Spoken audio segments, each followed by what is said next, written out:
कि इस latest online platform पर आपका हार्दिक स्वागत है। आइए स्टूडेंट, हम आपको एक महत्वपूर्ण टॉपिक एल्गा के बारे में आज आप लोगों को बताते हैं। आप जानते हैं इस पृथ्वी पर लगभग 70% एल्गा पाए जाते हैं और आपको पता होगा एक इम्पॉर्टेंट फैक्ट है कि सबसे ज़्यादा फोटोसिंथेसिस की प्रक्रिया इन्हीं एल्गा के द्वारा ही होता है।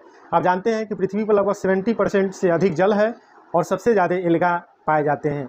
आइए हम आज आप लोगों के बीच में एल्गा का क्लासिफिकेशन लेकर के आए हैं। अकॉर्डिंग टू एनसीईआरटी अगर हम देखें तो जो एल्गा है इसको 3 डिवीजन में डिवाइड किया गया है।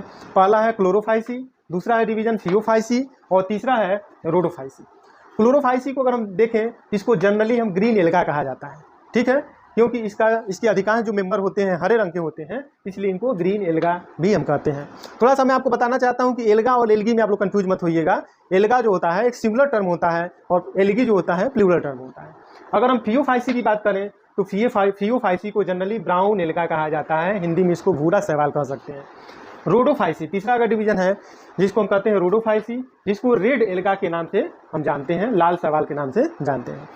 अगर हम क्लोरोफाइसी के मेंबर में देखें तो जो ग्रीन एल्गा होता है इसमें पिगमेंट क्लोरोफिल ए और बी होता है। आप जानते हैं कि जितने भी पेड़ पौधे हरे दिखते हैं तो उसका हरा होने का सबसे बड़ा कारण होता है कि उसमें क्लोरोफिल पिगमेंट पाया जाता है।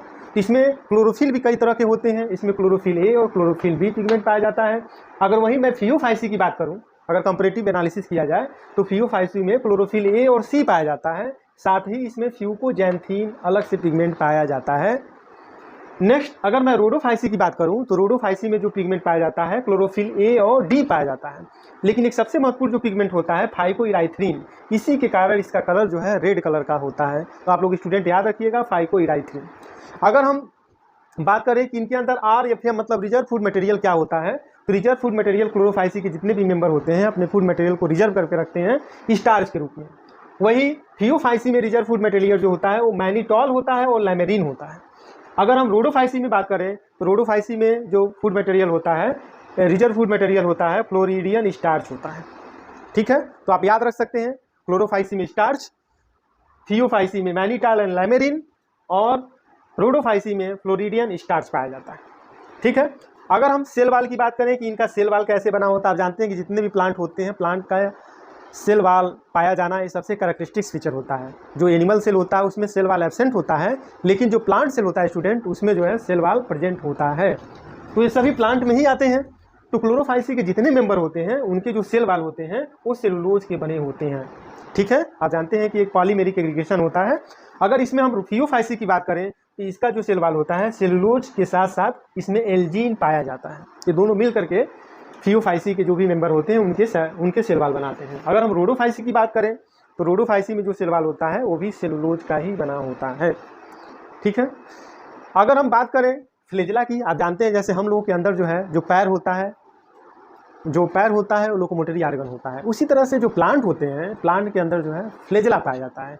उसी फ्लेजला के द्वारा पौधे जो है गमन करते हैं, उनके अंदर गतिशीलता पाई जाती है। तो जो एल्गा होते हैं इनके अंदर मूवमेंट जो है फ्लेजला के कारण होता है। तो जो क्लोरोफाइसी के मेंबर होते हैं इसमें 2 से 8 की संख्या में फ्लेजला अभी तक रिपोर्ट किए गए हैं और सभी जो फ्लेजला होते हैं वो सेम होते हैं। और इसमें जो देखेंगे फ्लेजला ऐसे जो लगे होते हैं, सभी फ्लेजला जो है एपेक्स पोर्शन पर लगे होते हैं।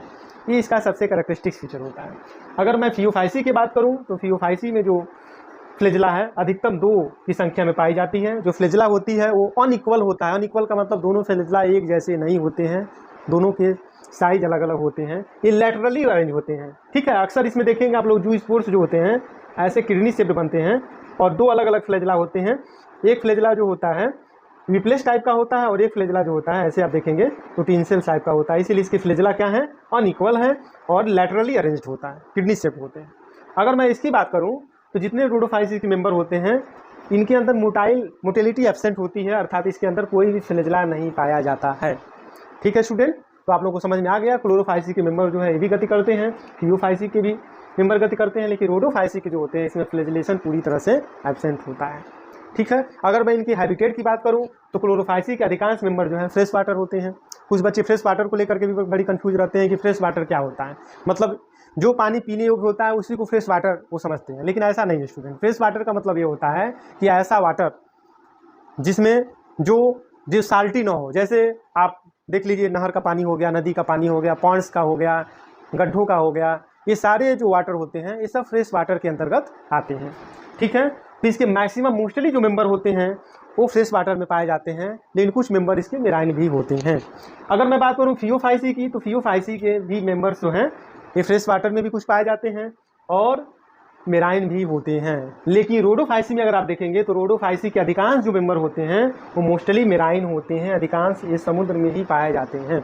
आपने नाम सुना होगा वालवॉक्स का, आपने नाम सुना होगा क्लेमाइडोमोनास का, आपने नाम सुना होगा स्पेस एल्गा क्लोरेला का। ये सभी जो एल्गा होते हैं सब क्लोरोफाइसी के मेंबर हैं। उडोगोनियम का जिसमें कैप्सूल पाया जाता है। ठीक है, अगर हम फियोफाइसी की बात करें तो इसके अधिकांश जो मेंबर्स होते हैं इसमें देखिए है लैमेरिन, इसी से जो है आयोडीन प्राप्त किया जाता है। ठीक है, तो इसके अधिकांश मेंबर जो होते हैं वो इकोनॉमिकली बड़ी इंपॉर्टेंट होते हैं। जो रेड एल्गा होता है जिलेडियम ग्रेसिलेरिया, आप लोग जानते होंगे, इसे आकार आकार प्राप्त किया जाता है। तो एल्गा केवल फोटोसिंथेटिक के पॉइंट ऑफ व्यू से ही महत्वपूर्ण नहीं होते हैं, बल्कि यह इकोनॉमिकली बहुत सारी चीज़ें इनसे प्रोड्यूस की जाती